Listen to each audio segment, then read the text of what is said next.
ఇవాళ పేదల పక్షాన్ని నిలబడ్డ నాయకుడని మరోసారి నిరూపితమైంది. అలాంటి జగన్మోహన్ రెడ్డి గారు ఎప్పటికీ ఆయన ఆరోగ్యంతో సుఖ సంతోషాలతో ఉండాలని మనస్ఫూర్తిగా అభిలషిస్తూ, మనందరి ప్రీతమ నాయకులు మాజీ ముఖ్యమంత్రి వైఎస్ఆర్ పార్టీ రాష్ట్ర అధ్యక్షులు గౌరవనీయులు వైఎస్ జగన్మోహన్ రెడ్డి గారి జన్మదినం సందర్భంగా ఈరోజు కాకినాడ రూరల్ నియోజకవర్గంలో మా నాయకులందరూ కూడా పెద్ద ఎత్తున పాల్గొని ఇప్పుడే జన్మదిన వేడుకల్ని నిర్వహించడం జరిగింది. చాలా సంతోషం. ఒక నాయకుడు వెనకాల మనం ఉన్నామంటే తలెత్తుకుని తిరిగేలా ఉండాలి.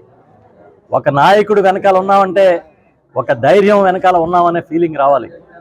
దొడ్డిదారులు తెలియవు, తప్పుడు పనులు తెలియవు, చెప్పిందే చేస్తా, చేయగలిగితేనే చెబుతాననే జగన్మోహన్ రెడ్డి గారి నాయకత్వంలో మేమందరం ఉండడం అనేది మాకు చాలా సంతోషంగా ఉంది. ఇవాళ 52వ జన్మదినం పురస్కరించుకుని జగన్మోహన్ రెడ్డి గారు ఒక్కసారి వెనక్కి వెళ్ళి చూస్తే అనేక పోరాటాలతో, అనేక కష్టాలతో ఇక్కడి వరకు వచ్చిన నాయకుడు ఆయన. అంతే తప్ప ఎవరో పెట్టిన పార్టీని లాక్కోవడమో, లేకపోతే ఎవరి పంచమో చేరి వారితో కలిసి అధికారం పంచుకోవడమో ఏ రోజు చేయలేదు.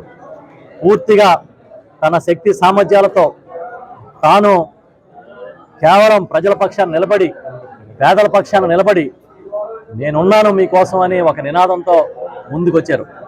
గత 5 ఏళ్ల పరిపాలన తీసుకుంటే ఈ దేశంలోనే సంక్షేమానికి బ్రాండ్ అంబాసిడర్ లాగా ఉన్నారు. మొన్న ఎన్నికల్లో 2024 ఎన్నికల్లో హామీలు చంద్రబాబు నాయుడు గారు సూపర్ 6 అని ఇస్తా ఉన్నారు.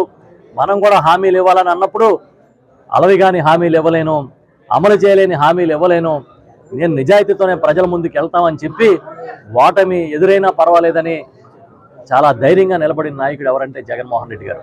వాళ్ళు హామీలు ఇచ్చి వెనక్కిపోయిన ప్రభుత్వంలా కాకుండా చెప్పినది చెప్పినట్టుగా చేయగలిగిన నాయకుడు ఉండడం అనేది ఈ రాష్ట్రంలో ఒక గొప్ప విషయంగా భావిస్తూ, మేమందరం జగన్మోహన్ రెడ్డి గారి జన్మదినం సందర్భంగా ఆయన నిండు 100 ఏళ్ళు ఉండాలని, ఎప్పుడూ ప్రజలకి అందుబాటులో చేరువలో మా పార్టీని ఉంచే విధంగా ముందుకు నడిపించాలని మనస్ఫూర్తిగా కోరుకుంటూ ఉన్నాం. నాతో పాటు మా నాయకులందరూ